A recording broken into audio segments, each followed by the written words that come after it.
Okay, here's a video that won't interest too many people, but maybe it'll interest a few of you metal detectors that have to go through the problem that I do of cleaning your coins once in a while.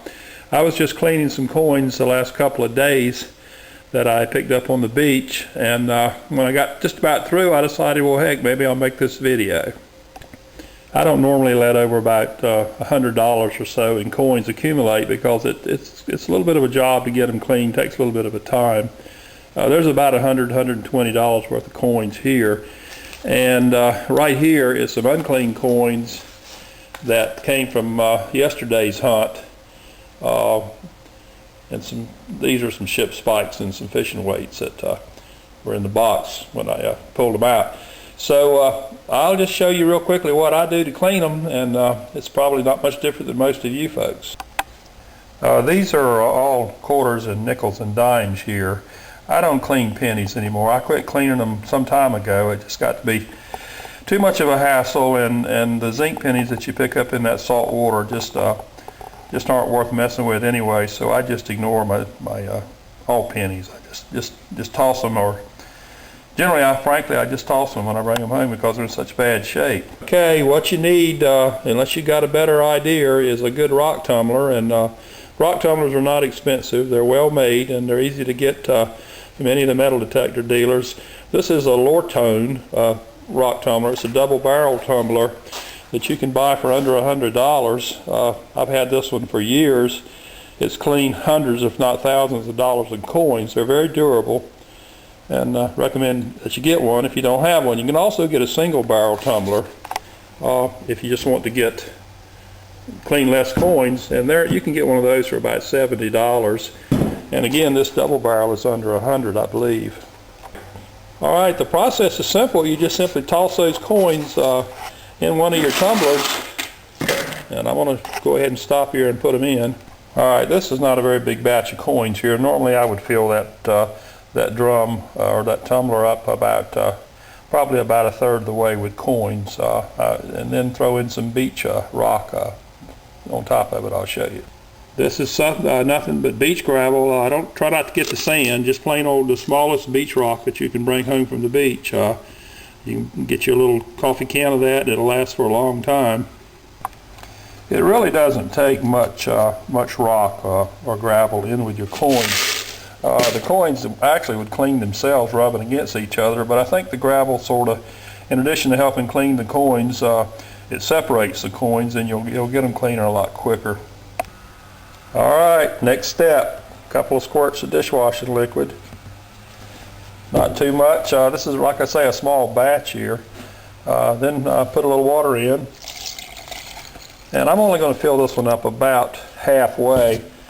I don't generally fill the tumbler up to probably about 3/4 of the way because I'm usually running 2 tumblers at a time, and they'll spin fine. There's a good motor on this rock tumbler, but about 3/4 full. Water, coins, and gravel is all you need. Put your covers on. All right, the cover is securely in place. Got the lid on tight, and it's just a matter of putting it in the tumbler and letting it tumble for, normally even with a full drum of coins, about 3 or 4 hours will bring them just as clean as a whistle. Nickels sometimes will take a little longer, but they're acceptable in 3 hours, or sometimes even less. You'll find as the more you clean, you'll find proper time to clean them. As I say, this one's empty, but you can tumble two drums of coins at a time. And if you do much beach hunting and find a lot of those dirty coins, this thing is a necessity. There's no easier way to clean coins than to use a rock tumbler. So that's about it. Got to get these to the bank. I did fail to mention, which is pretty obvious, that if you'll go in the kitchen and get your wife's finest colander, she'll appreciate it. And just take that out, and when you get through, pour your coins and your gravel in that, slosh it around underneath the water hose for a while, and put them on a piece of newspaper and let them dry.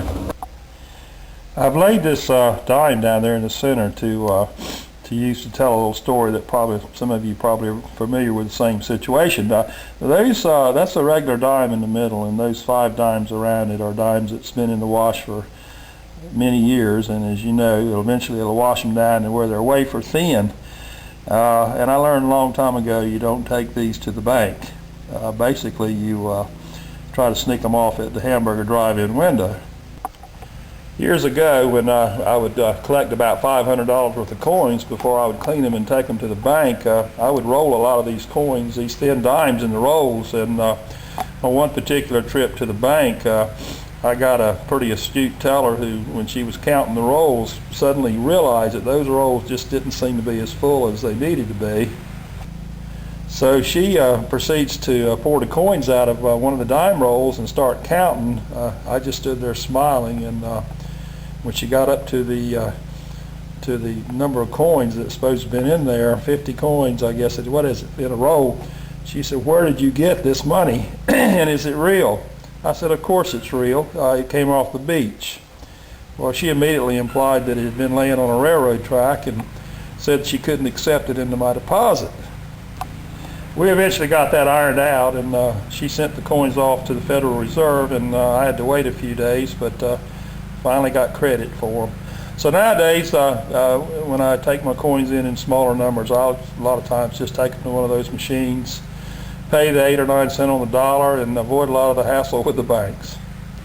Of course, even then, those machines are going to kick out a certain percentage of your coins, and you just put them in the tray in your car or your truck and toss them to the hamburger man when you go through.